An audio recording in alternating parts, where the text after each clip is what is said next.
नमस्कार, खबर उत्तराखंड में आप सभी का स्वागत है। मैं हूं आपके साथ गरिमा वाजपेयी। खबरों में आगे बढ़ेंगे उससे पहले एक नजर आज की सुर्खियों पर डालते हैं। चार धाम की तर्ज पर उत्तराखंड के प्रमुख मंदिरों में यात्रियों को कराना होगा रजिस्ट्रेशन, जल्द लागू होगी व्यवस्था।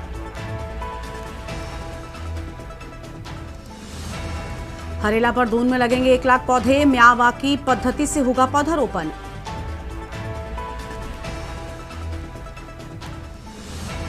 वकीलों की ड्रेस में रहेंगे सिर्फ वकील, दलाल, मुंशी और इंटर्न नहीं, दून बार एसोसिएशन की सख्त चेतावनी।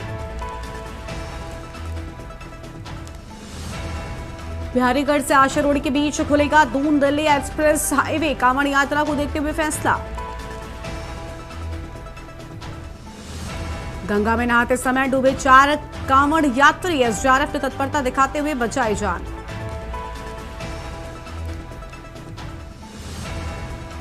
उत्तराखंड में अभी और जारी रहेगी आफत की बारिश, आज कई जिलों में आईएमडी की चेतावनी। आप देख रहे हैं के न्यूज, खबरों का सारथी।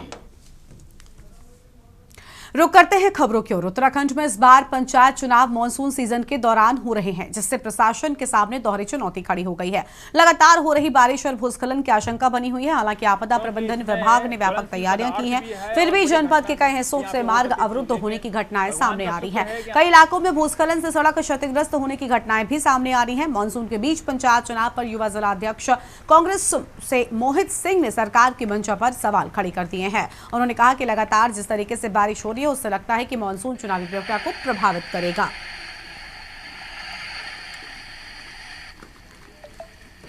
देखिए, जिस प्रकार से हमारी राज्य सरकार के द्वारा चुनाव घोषित किए गए हैं और मानसून अपने चरम पर है और जगह जगह भूस्खलन हो रहे हैं, ऐसे में जो चुनावी प्रक्रिया है उसको पूर्ण करने में कर्मचारियों को बाधा का सामना करना पड़ेगा और इससे वो चुनावी प्रक्रिया भी प्रभावित होगी। क्योंकि आप देख रहे होंगे कि जगह जगह रोडें बंद हैं, रास्ते बंद हो रहे हैं, पहाड़ धंस रहे हैं।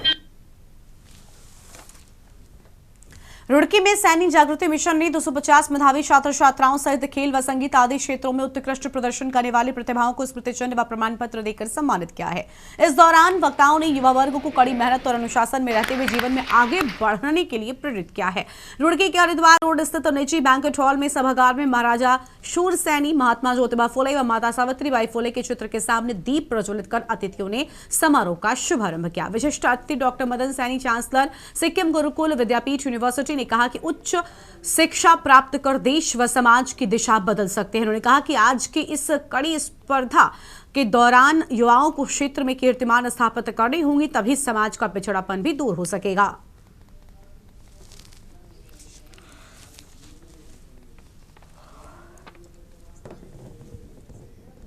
मोटिवेशन है और उनको ये समझ में आता है कि हमें किस क्षेत्र में आगे जाना चाहिए, क्योंकि यहाँ पे जब हम सब इकट्ठे होते हैं, शिक्षाविद इकट्ठे होते हैं, तो वो सब उनको गाइड करते हैं कि आने वाला भविष्य जो है किस ओर जा रहा है। तो जब जो बच्चे इस तरह के प्रोग्राम को अटेंड करते हैं, उनको एक नई ऊर्जा मिलती है कि अपने समाज में जाकर किस तरह से अपने समाज की, अपने देश की सेवा करनी है, और इस तरह वो आगे बढ़ते हैं और अपने देश का, अपने समाज का मान सम्मान आगे बढ़ाते हैं। मैं आज के कार्यक्रम में जो सैनी जगत जागृति मिशन ने जो ये प्रोग्राम ऑर्गेनाइज किया है, उनको मैं धन्यवाद देता हूँ जो इन्होंने एक सक्सेसफुल कार्यक्रम का आयोजन किया और जो ख़ास तौर पे जो हमारी नारी शक्ति है, जो हमारी बेटियां हैं, उनको मान सम्मानित करके आगे बढ़ाने का कार्य किया है। क्योंकि बेटियों को आगे बढ़ाने से एक परिवार को आगे बढ़ाना माना जाता है। ये सैनी जागृति मिशन जो है वो सैनी में जागृति हो और उसका मिशन को लेकर है। जैसा अभी अतिथियों ने हमारे बताया, हरियाणा से आप आए हैं कि महात्मा ज्योतिबा फुले और माता सावित्रीबाई फुले, उन्होंने मिशन ही तो चलाया था भाई, नारियों को शिक्षित किया, उन्होंने आगे शिक्षित किया, वो पहली शिक्षिका हमारी। और आज देखे आप इतने बच्चे जो प्रतिभावान यहाँ आए हैं, वो दूसरे को प्रेरित करेंगे, उनके भाई बहन सारे यहाँ आए, परिवार आया, और जो टिप्स इन्होंने दी है हमारे अतिथियों ने, वो निश्चित रूप से कहीं ना कहीं इन बच्चों को आगे बढ़ाएगी और जो अब आगे जो जनरेशन है वह भी आगे बढ़ेगी हमारी। और सैनी जागृति मिशन ऐसे ही हमारे साथी जो आज लगे हुए हैं, वो भी बधाई के पात्र हैं। हम इनका भी स्वागत कर अभिनंदन करते हैं जो आज अतिथि हमारे यहाँ पहुँचे हैं। नैनीताल जिले में मशरूम की खेती को बदलती दुनिया में एक व्यावसायिक विकल्प के रूप में विकसित किया जा रहा है। यहां पर चेतराम शाह इंटर कॉलेज में पढ़ाई के साथ साथ छात्रों को बटन मशरूम, कस्तूरी मशरूम, आयस्टर मशरूम और स्थानीय झींगरी किस्म की खेती के व्यावसायिक तकनीक सिखाई जा रही है। स्कूल परिसर के प्लांट में प्रयोगात्मक रूप से तैयार स्पून बैग में जब मशरूम अंकुरित होते हैं तो उन्हें देखकर छात्र उत्साहित होते हैं। यह अनुभव उन्हें केवल खेती तक सीमित नहीं रखता बल्कि भविष्य में रोजगार उपलब्ध कराने की मानसिकता के साथ ही समाज में योगदान देने के लिए भी प्रेरित करता है। शिक्षकों के देखरेख में छात्रों को बैकलेस सिस्टम, उपयुक्त तापमान, नमी और अन्य कृषि तकनीकों की जानकारी भी दी जाती है।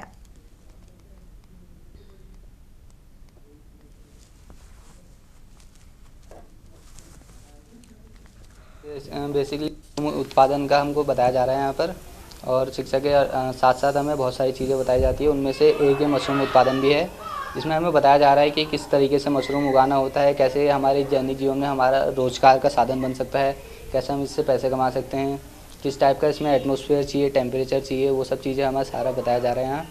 अभी तक हमने इसमें सीखा जैसे कैसे खाद बनाई जाती है, किस टाइप के हमें बीज चाहिए होते हैं, कितने टेम्परेचर में हमें इसे रखना होता है, कितनी नमी चाहिए होती है, ये सब बताया गया। विशेष तरीके से इसमें बताने के लिए विशेष टीचरों को भी यहाँ पर नियुक्त किया गया था। उन सब ने हमें इसकी जानकारी दी। पहले तो ऐसे हमने कम ही देखे थे, जैसे बाज़ार में एक ही टाइप के मशरूम मिलते हैं ना नॉर्मल खाने वाले, वो यहाँ पर अलग अलग टाइप के भी मिलते हैं। जैसे जो हम जिनके बारे में हम नेट में पढ़ते हैं, जिनके बारे में सिर्फ देखा ही था, वो आज हमने देखे यहाँ पर। स्वरोजगार के लिए प्रेरित कर रहे हैं। अब वो एक काम है जो है मशरूम उत्पादन का। एक अलग वैरायटी का मशरूम है जिसको ऑयस्टर बोलते हैं। ऑयस्टर की भी हमने 3 प्रजातियाँ यहाँ पे विकसित की, मतलब उगा रखी हैं अभी।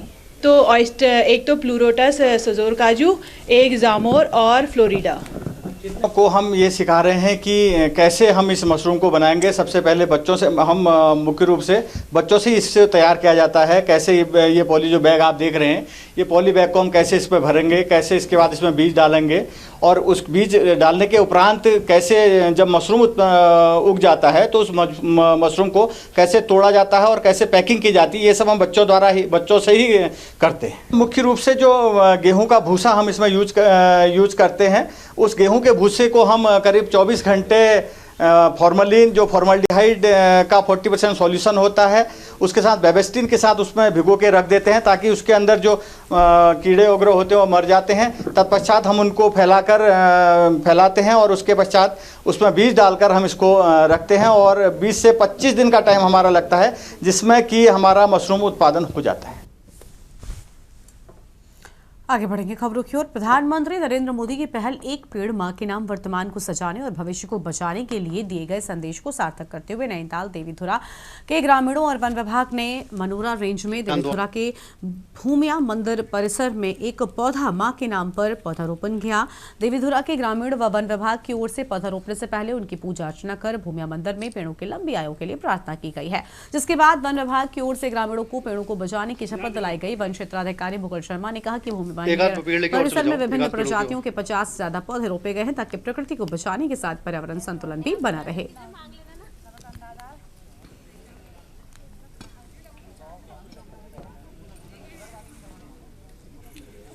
और ये हरियाली में जो है हम एक पेड़ पौधों नाम के नाम लगा रहे हैं। हमारे माननीय प्रधानमंत्री जी की एक मनसा योजना है कि सब लोग इस पेड़ को लगाएं, अपनी माँ के नाम लगाएं।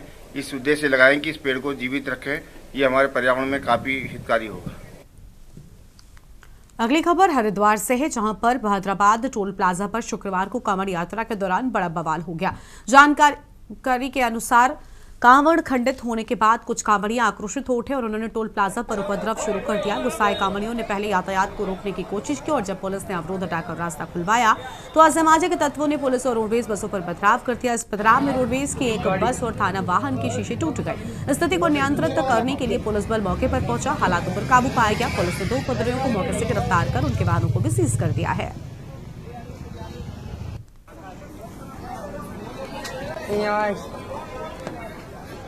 कावड़ खंडित कर दी यहाँ पे।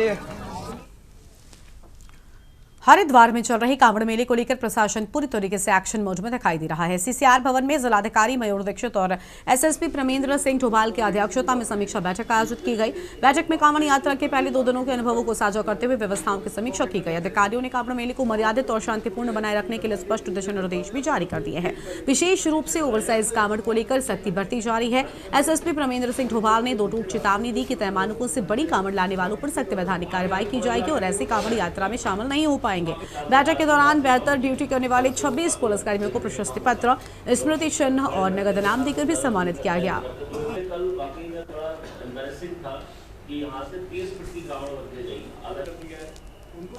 लाखों की संख्या में, करोड़ों की संख्या में जो धार्मिक यात्रा में सम्मिलित होने जो कांवड़ यात्रीगण यहाँ आते हैं, हरिद्वार से जल लेके अपने अपने पवित्र स्थानों पे जलाभिषेक के लिए यहाँ से निकलते हैं। इस दौरान लॉ एंड ऑर्डर को बनाए रखने हरिद्वार पुलिस का एक मुख्य फोकस रहता है।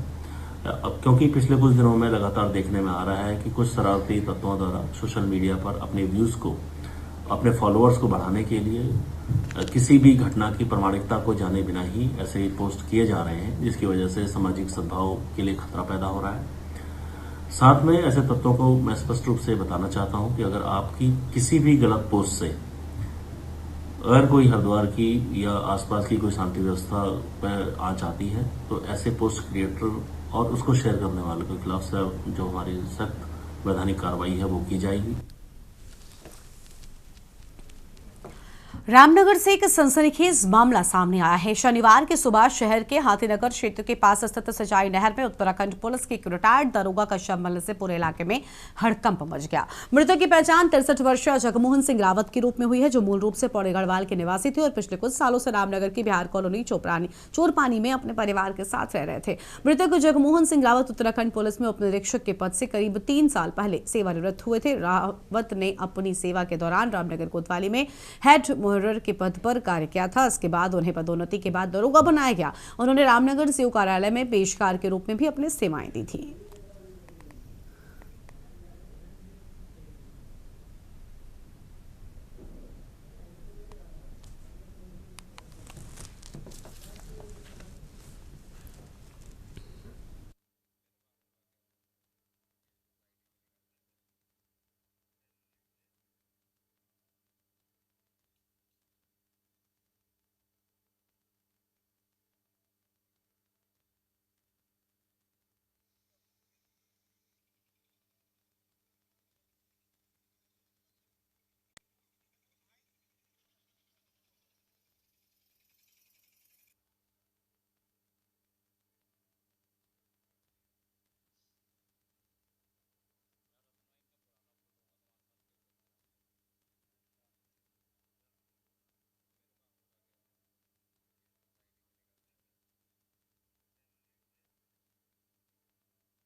अगली खबर हरिद्वार से है, जहां पर कांवड़ मेले की भीड़ में बड़ी वारदात को अंजाम देने की फिराक में घूम रहे एक संदिग्ध अपराधी को जीआरपी ने समय रहते गिरफ्तार कर लिया। रेलवे स्टेशन रुड़की पर गश्त के दौरान पुलिस की नजर एक युवक पर पड़ी जो पागल बनने का नाटक कर रहा था। संदेह होने पर जब पुलिस ने उसे रोका और तलाशी ली तो उसके पास से एक नाजायज छुरा बरामद हुआ है। पूछताछ में आरोपी की पहचान अभिषेक शुक्ला पुत्र दयाशंकर शुक्ला निवासी लखीमपुर खीरी उत्तर प्रदेश के रूप में हुई है और जिला बदर और हिस्ट्री शीटर बताया जाता है। थाना गोला लखीमपुर में कई संगीन आपराधिक मामले भी इस पर दर्ज हैं।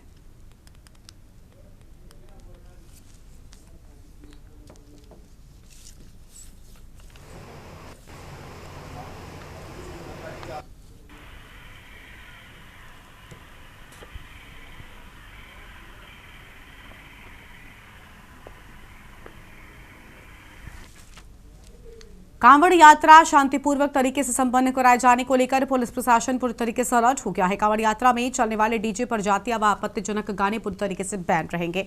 उसी के साथ ही डीजे की ऊंचाई हाइट पर भी पुलिस प्रशासन लगातार कार्रवाई कर रहा है। केवल तय मानकों के आधार पर ही डीजे हाईवे पर चल सकते हैं। मानकों को अनदेखा किए जाने को लेकर मंगलौर पुलिस ने कार्रवाई करते हुए गुड़मंडी पहुंचे कांवड़ डीजे को पुलिस ने डीजे उतरवा कर रवाना करवा दिया।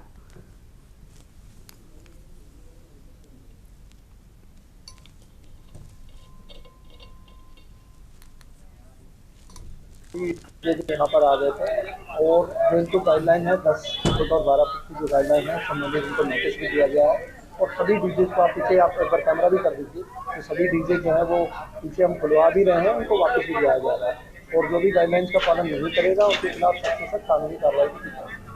जितने डीजे यहाँ पे रुके रात को 9 बजे तक का इनको बताया गया है कि उस तक आप अपना जो है इसको डिसेंबल कर दीजिए और उसके बाद फिर कानूनी कार्रवाई भी की जाएगी और एक विधि सम्मत जो इनको आदेश है वो भी लिखित रूप से इनको जो है थमा दिया गया है नोटिस, और इसमें अगर इनके द्वारा कंप्लाइंस नहीं की जाती तो जो भी कानूनी कार्रवाई की जाएगी। अगली खबर लक्सर से है, जहां पर कांग्रेस जिलाध्यक्ष राजीव चौधरी ने प्रदेश की धामी सरकार के 4 साल के कार्यकाल को हर मोर्चे पर विफल बताया है। उन्होंने सवाल पूछा कि इन वर्षों में मुख्यमंत्री ने पुलिस, शिक्षा और स्वास्थ्य विभाग में कितनी भर्तियां की हैं। जिलाध्यक्ष चौधरी लक्सर में पत्रकारों से बात कर रहे थे। जिलाध्यक्ष राजीव चौधरी ने कहा कि सीएम पुष्कर सिंह धामी अपनी सरकार के 4 साल को स्वर्णकाल बताकर ढिंढोरा पीट रहे हैं, जबकि ये 4 साल उत्तराखंड के लिए स्वर्णकाल के बजाय शून्य काल रहे हैं। इन 4 वर्षों में नाबालिग लड़कियों से बलात्कार की घटनाएं कई गुना बढ़ गई हैं। अंकित हत्याकांड में भाजपा के पूर्व मंत्री का बेटा जेल काट रहा है। उन्होंने भाजपा के मंत्रियों और विधायकों पर दूसरे प्रदेशों के खनन और भूमि माफियाओं के साथ साठगांठ करने का आरोप लगाया है। वर्ष का विषय है कि हमारे खादर क्षेत्र के ढाटे की गांव का सुनील आज विश्व पुलिस गेम में गोल्ड मेडल जीत के लौटा 2 इवेंट्स में। देवभूमि ने पूरे भारतवर्ष के लिए गर्व का मौका है और मैं युवाओं को कहूंगा कि सुनील से प्रेरणा लें, अपनी ऊर्जा को खेलों में लगाएं, बर्बादी में, लड़ाई झगड़े में ना लगाएं और देश को और भी सुनील बना करके दें। मेरे 5 किलोमीटर में और 10 किलोमीटर में मेडल आए हैं और मैराथन में टोटल मेरे 5 पदक आए हैं और मैं अपने उत्तराखंड पुलिस के डीजीपी साहब और आईजी साहब को धन्यवाद करना चाहता हूं। और मेरे सबसे जिन्होंने मुझे अभ्यास कराया उनका नाम श्री मनीष सिंह रावत, मेरे कोच हैं, पूर्व ओलंपियन 2016 में उनका ओलंपिक में पार्टिसिपेट किया था, श्री मनीष सिंह रावत, उनका बहुत बहुत आभार करता हूँ, बहुत बहुत धन्यवाद। विकासनगर के संगीत विद्यालय की लोक गायिका शांति वर्मा का 12 साल पुराना जौनसारी गीत त्रिस्तरीय पंचायत चुनाव के दौरान सोशल मीडिया पर तेजी से वायरल हो रहा है। ये गीत गांव के परिवारों और आस पड़ोस के प्रत्याशियों के बीच चुनाव से उत्पन्न रिश्तों और भाईचारों की अहमियत को दर्शाता है। शांति वर्मा ने बताया कि उनके गीतों में हमेशा ही जागरूकता और सीख देने का मकसद होता है। इस गीत के जरिए उन्होंने चुनाव में एकता बनाए रखने का संदेश दिया है, जो चुनावी माहौल में खासा लोकप्रिय हो रहा है। देखिए, मेरा एक अपना उद्देश्य रहता है, चाहे पंचायती राज पे हो या स्वच्छता पे हो, मैं कुछ ना कुछ मतलब कोशिश करती हूँ समाज में ऐसे जन जागृति के गीत, चाहे वो मेरे अपने लिखे हुए हो या किसी और के भी, मैं बहुत चुनिंदा ही गीत गाती हूँ। तो अभी मैंने 2 लाइनें पंचायती चुनाव पे गाई हैं, वो मैं आपको सुना देती हूँ। भाई भाइयों के जे दगई पड़े बाता सब ये लाओ, भाई भाइयों के जे दगई पड़े बाता सब ये लाओ, गाँव गाँव दे राखी ना मेलो एजे पंचायती चुनाव। विकासनगर के रजौरी गांव में जंगल से निकला विशालकाय किंग कोबरा सांप देखकर ग्रामीण दहशत में आ गए हैं। वन विभाग की रेस्क्यू टीम ने मौके पर पहुंचकर 1 घंटे की मशक्कत के बाद सांप को सुरक्षित काबू में किया। इसके बाद उसे होरवाला के घने जंगलों में छोड़ दिया गया है। चौहड़पुर रेंज की ये टीम अब तक 500 से अधिक विषैले सांपों को बचा चुकी है, लेकिन किंग कोबरा का ये पहला सफल रेस्क्यू का मामला है।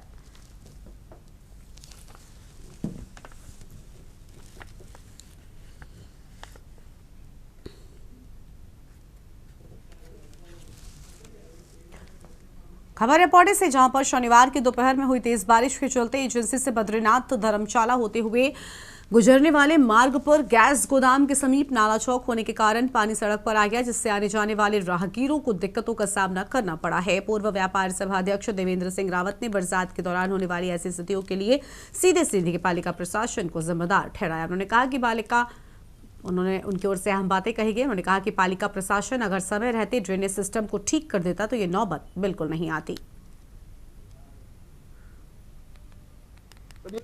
बहुत समय से ये गदेला भी चलता था, अभी गदेला भी फिलहाल बंद हो रखा है। उसके कारण क्या है, तहसील का सारा पानी सिविल लाइन होते हुए इधर आता है। हमने कई बार रिक्वेस्ट करी कि यहाँ पे जो स्कवर है इसको खोल के इसके अंदर पाइप डलवा दो, ताकि उधर का जो गदेले का पानी है पाइप के रास्ते चले, लोगों का आवागमन भी इजी हो सके। लोगों को बरसात में चलना मुश्किल, आपने अभी देखा खुद ही, आपके सामने महिलाएं पार नहीं कर पा रही थी।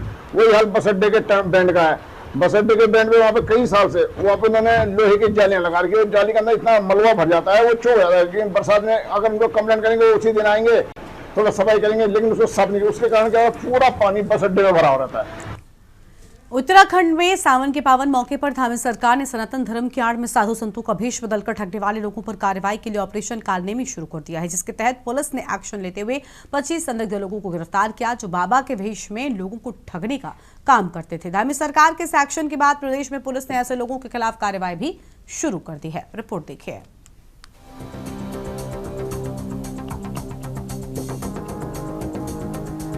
उत्तराखंड के मुख्यमंत्री पुष्कर सिंह धामी ने प्रदेश में साधु के वेश में घूमने वाले फर्जी बाबाओं के खिलाफ ऑपरेशन कालनेमी चलाने के आदेश दिए हैं।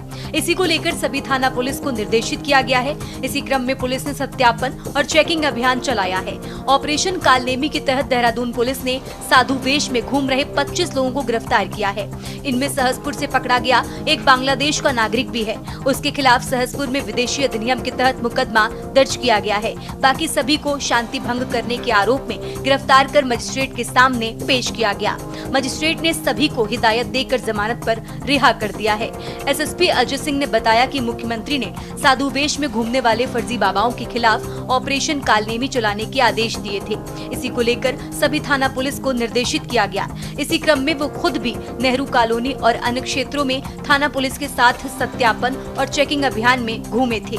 चेकिंग के दौरान ऐसे कई फर्जी बाबा दिखाई दिए जो लोगों को कई तरह से अपनी बातों में फंसा रहे। कई लोग तो भविष्य बताने की बात कह रहे थे, तो कोई ग्रह कलेश को दूर करने के लिए युक्तियां बता रहा था। इनमें से कई लोग ऐसे थे जो भगवा चोले में ज्योतिष की पोथियां लेकर बैठे हुए थे। ऐसे में इनके प्रमुख दस्तावेज मांगे गए तो इनके पास कुछ नहीं मिला। कार्रवाई के दौरान एक व्यक्ति सहसपुर में घूमता दिखाई दिया। उससे पूछताछ करने पर पता चला कि वो बांग्लादेश का रहने वाला है। उसके पास से भारतीय कोई दस्तावेज बरामद नहीं हुआ। रुकन रकम उर्फ शाह आलम नाम के इस व्यक्ति से आईबी और एलआईयू की टीमें पूछताछ कर रही हैं। पकड़े गए बाकी 24 लोगों में से 20 से ज्यादा दूसरे राज्यों के रहने वाले हैं। जिला पुलिस को ऑपरेशन कालनेमी को गंभीरता से चलाने के निर्देश दिए गए हैं। देखिए, बहुत पवित्र महीना श्रावण मास का प्रारंभ हो गया है और श्रावण मास में हमारे राज्य में यहाँ अनेक हमारे धार्मिक स्थल हैं। भगवान महादेव की धरती है। वहीं माँ गंगा का जल लेने पूरे देश भर से कई करोड़ों की संख्या में शिव भक्त कांवड़िए आते हैं। धार्मिक आस्थाओं का ये हमारा प्रदेश है, देवभूमि है। किसी की धार्मिक भावनाएं आहत न हो, सनातन को नुकसान न हो, छद्म वेश बदलकर जहाँ लोगों को धार्मिक उनकी भावनाएं आहत करने का काम करने वाले, इनको चिन्हित करने के लिए ऑपरेशन कालनेमी चलाया गया है। और ये एक सर्च अभियान भी होगा। हमारा पूरा प्रशासन इसमें पूरी तरह से ऐसे लोगों को चिन्हित करेगा जो लोग अपना वेश बदल के लोगों की धार्मिक भावनाएं आहत करते हैं, उनको ठगने का काम करते हैं, भ्रम का काम करते हैं, उनके खिलाफ कार्रवाई करेंगे। देखिए, माननीय मुख्यमंत्री जी के निर्देश प्राप्त हुए थे कि ऑपरेशन कालनेमी को प्रारंभ किया गया, जिसमें इस तरह के ढोंगी बाबा जी को, जिनको किसी तरह का कोई ज्ञान, धार्मिक ज्ञान नहीं है, वो यहाँ पर महिलाओं, बुजुर्गों या ऐसे युवाओं को ठगते हैं, जहाँ पर वो उनको अपने वश में करके उनसे कहीं ना कहीं अनैतिक रूप से दबाव डालकर, उनको डराकर, उनको धार्मिक रूप से कहीं ना कहीं परेशान करके उनको और उसके बाद पैसे ठगते हैं। इस तरह की शिकायतें कुछ माननीय सीएम पोर्टल पर भी प्राप्त हुई थी और कुछ अन्य जगहों से प्राप्त हुई थी, जिसको देखते हुए निर्देश प्राप्त हुए थे। आज राजधानी में इसलिए विभिन्न टीमों को बनाकर ऐसे गोपनीय स्थानों पर जहाँ इस तरह के बाबा, ढोंगी बाबा जो बन के लोगों को ठगते हैं या रुकते हैं, उन जगहों पर टीमों ने सर्च ऑपरेशन किया था। और इसमें सबसे बड़ी ब्रेक थ्रू अभी जो मिली है पुलिस को, इसमें थाना सहसपुर क्षेत्र से मिली है, जहाँ पर एक बांग्लादेशी जो छद्म वेश में जो यहाँ पर बाबा बन के रह रहा था, जिसका नाम पूरी अभी एजेंसी से इंट्रोगेशन, जॉइंट इंट्रोगेशन में पता चला कि रकम इसका नाम है, जो टंगाइल जिला जो ढाका के पास है, वहाँ से ये चोरी छिपे 6-7 महीने पहले विभिन्न स्थानों से होते देहरादून पहुँचा था और कुछ समय से यहाँ पर सक्रिय होकर छद्म वेश में लोगों को ठगने का प्रयास कर रहा था। अभी भी हमारी टीमें इंट्रोगेशन उसमें कर रही हैं, बट अभी तक जो वेरीफाइड हुआ है उसके हिसाब से उसका वहाँ का निवासी होना पाया गया है। आपको बता दें कि गुरुवार को मुख्यमंत्री पुष्कर सिंह धामी ने जैसे ही ऑपरेशन कालनेमी को लेकर अपने सोशल मीडिया अकाउंट पर पोस्ट किया, वैसे ही मुख्यमंत्री के निर्देशों पर उत्तराखंड पुलिस ने भी अपनी कार्रवाई शुरू कर दी थी और 24 घंटे के भीतर देहरादून पुलिस ने राजधानी के अलग अलग क्षेत्र में साधु संतों का भेष धारण करके ठगी करने वाले 2 विशेष समुदाय के लोगों सहित कुल 25 लोगों को गिरफ्तार कर लिया, जिनमें से एक व्यक्ति बांग्लादेश का नागरिक है। पुलिस इन सभी गिरफ्तार लोगों से पूछताछ कर रही है और उनके आपराधिक रिकॉर्ड को खंगाल रही है। देहरादून एसएसपी का कहना है कि सनातन धर्म की आड़ में शुरू किए गए ऑपरेशन कालनेमी के तहत पुलिस ऐसे लोगों पर कार्रवाई कर रही है जो बिना किसी ज्ञान के साधु संतों का भेष धारण करके लोगों को ठग रहे हैं। उन्होंने कहा कि फिलहाल 25 लोगों को पुलिस ने गिरफ्तार किया है, जिनसे पूछताछ की जा रही है और आगे भी पुलिस की कार्रवाई जारी है। वहीं विपक्ष का कहना है कि भगवा धारण कर कई तरह के गंभीर अपराध किए जा रहे हैं, जिनको रोकना सरकार की जिम्मेदारी है, क्यों ना वो ऑपरेशन कालनेमी ही हो। बिल्कुल मैं स्वागत करती हूँ इस फैसले का, इसलिए क्योंकि केवल भगवाकरण करने से किसी के अपराध नहीं छुप सकते। भगवा चोले की आड़ लेकर हम आजकल देख रहे हैं कि अपराधों को अंजाम दे रहे हैं और ख़ास करके उत्तराखंड देवभूमि में तो अपराधों की ऐसे लग रहा है बरसात हो रही है, चाहे वो महिला अपराध हों, चाहे वो डकैती, लूट, हत्या के मामले हों और चाहे वो भूमि कब्जाने के मामले हों। तो ऐसे में जब अपराधों की ये बयार सी बह रही है तो बहुत ज़रूरी है कि आउट ऑफ द बॉक्स सोचा जाए और इन अपराधों पर नकेल कसने के लिए कठोर से कठोर कदम उठाए जाएं। देखिए, जो उत्तराखंड में पिछले 2-4 सालों में देखने में आ रहा है कि अत्याचार, भ्रष्टाचार और व्यभिचार और दुराचार जिस स्पीड से, जिस तीव्र गति से बढ़ता जा रहा है, ये उत्तराखंड के लिए एक बहुत दुखद है। लेकिन वर्तमान में जो धामी सरकार ने ये मुहिम चलाई है, इसका हम स्वागत करते हैं और सरकार का समर्थन करते हैं। लेकिन दूसरी तरफ हमको ये भी कहना चाहते हैं कि ये तो आपने एक मुहिम चलाई है, ये तो लगता है ये क्षणिक है। जो पहले से ही यहाँ पर जो अत्याचार चल रहे हैं और आगे भी चलने की जो है दिख रहा है कि जिस प्रकार से आए दिन मारपीट और धर्म विशेष के लोगों के साथ या किसी समुदाय विशेष के लोगों के साथ में या कोई अन्य लोगों के साथ में मारपीट या हत्याओं का जो दौर उत्तराखंड में चल रहा है, ये कब जाकर के थमेगा। ये बहुत ही सराहनीय कदम हमारे यशस्वी मुख्यमंत्री श्री पुष्कर सिंह धामी जी ने लिया है। ऑपरेशन कालनेमी जो यहाँ पर शुरू किया गया है, इसके तहत लगातार अब आज से ही कार्यवाही होना शुरू हो गई है। 4 से ज्यादा नकली साधु संतों को गिरफ्तार किया गया है और कहा जा सकता है कि विश्वासघात नहीं, अब प्रतिकार होगा। पूरी तरीके से जो लोग हमारे संत सनातन धर्म के प्रति विश्वासघात कर रहे हैं, उनके खिलाफ सख्त से सख्त कार्यवाही की जाएगी, क्योंकि ऑपरेशन कालनेमी के तहत जो हमारे साधु संतों का वेश धारण कर कर एक गलत प्रचार शुरू करते हैं और हमारी महिलाओं और बहनों को एक तरीके से कहा जाए तो अपने जाल में फंसाते हैं, उन सब चीजों को देखते हुए ये ऑपरेशन कालनेमी लागू किया गया है।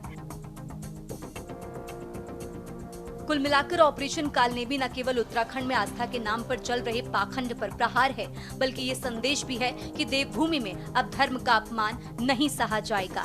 इस फैसले ने एक बार फिर मुख्यमंत्री पुष्कर सिंह धामी को उस धार्मिक नेतृत्वकर्ता के रूप में स्थापित किया है जो आस्था की रक्षा के लिए न सिर्फ सजग हैं, बल्कि निर्णायक भी हैं।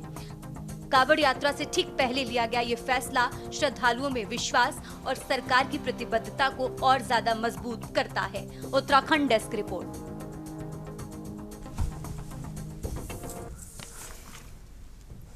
इस बुलेटिन में इतना ही। तमाम बड़ी खबरों के लिए आप देखते रहिए के न्यूज़ इंडिया। नमस्कार। आप देख रहे हैं के न्यूज़, खबरों का सारथी।